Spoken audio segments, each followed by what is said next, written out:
Hello, thank you so much for having me. My name is Jay Miller. I go to Cary Grove Community High School, and I am this year's recipient for the Visual Arts category for the Woodstock Fine Arts Scholarship. So, a little bit about me. I'm a senior in high school. I perform with my school's color guard. I am a comedy club leader. I've had some work in the Spark Art Show before, which is held every year at the Dole Mansion. I've won third place for a 4x6 art show, so 4 inches by 6 inches. My Triptych, which you'll see later today. I was very lucky and fortunate this year to be featured in the IHSA Exhibition, which is a statewide Illinois competition. So some of these works you will see today. I have been featured in the Northern Illinois Exhibition, which is school selected. So each school picks a few pieces to represent the school as a whole, as well as me being a senior scholarship recipient, because I'm allowed to be in that exhibition because I've received 3 scholarship offers from Millikan University, Institute of Cincinnati, Milwaukee Institute of Art and Design. So today I'm going to be showing you a selection from my AP inquiry. An AP inquiry is basically what my art has focused on, and it explores a core question. And my question this year basically is the concentration on the degradation and loss of one's identity due to the effects of Alzheimer's disease. So I've done a lot of research into this, a lot of clinical research. I do not have any personal experience, but my heart goes out to the people who have had personal family experience with it. My first piece I'm going to show is my Triptych. So that's 3x5 inch pieces of paper.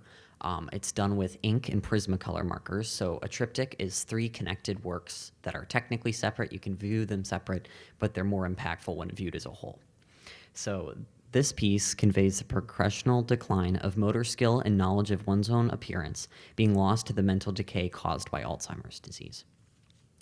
So the first picture of the Triptych represents the first 2 stages of Alzheimer's disease. So image 1 here. These types of symptoms throughout this Triptych are the typical and most studied symptoms, so every case is different. But in the first stage or 2, there's mild memory impairment and little problems here and there, which gives way to stages 3 and 4, which has the recognition of faces and the perception of reality becomes warped. You'll forget major and minor things here and there.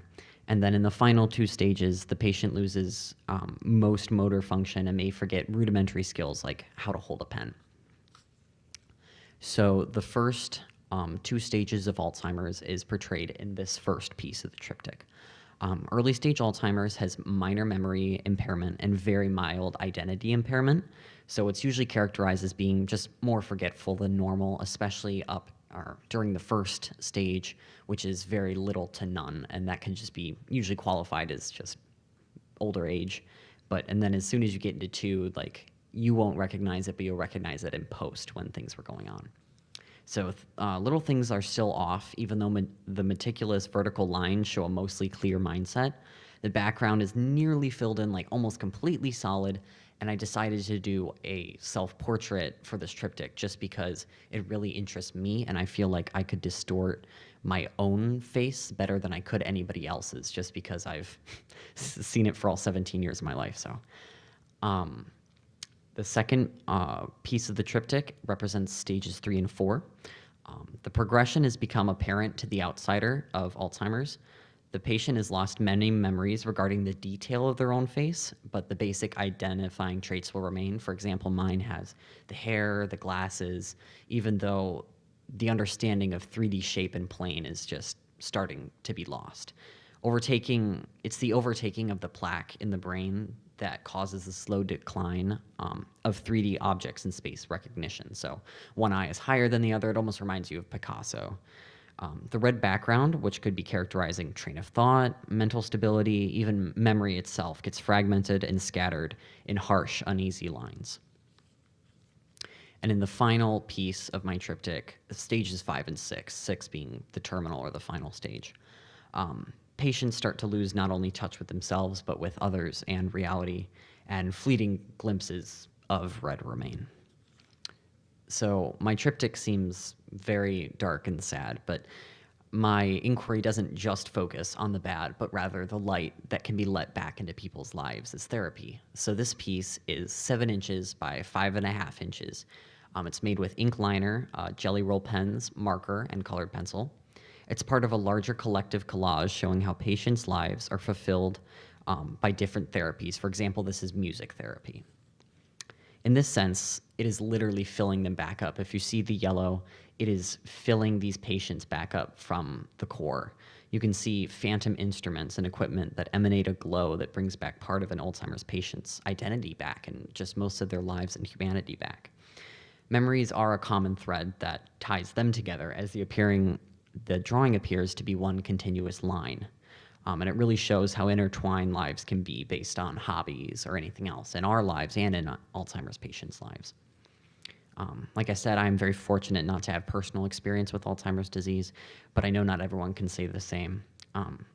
And my own identity has been affected by my own internal factors, so not by Alzheimer's disease, but by other things. So this last piece that I'm showing you today visualizes how easy overthinking is for me and how seemingly simple decisions can be blown out of proportion.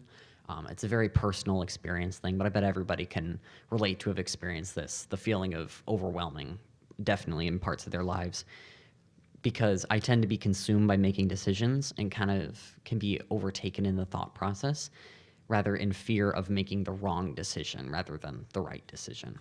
And making the wrong decision could be based on convenience, familial beliefs, long-term impacts, regret, and sometimes I'll end in a loop that keeps me from making a decision at all.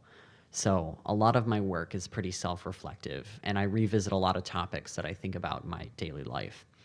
I like to recontextualize portraits by distorting them, and my work has been described as design element heavy, focusing mostly on unity, line, shape, and minimal use of color for emphasis.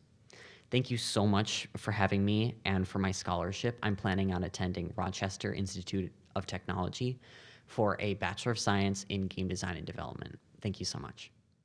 And I'd really like to thank the Woodstock Fine Arts Association for giving me this wonderful opportunity and scholarship.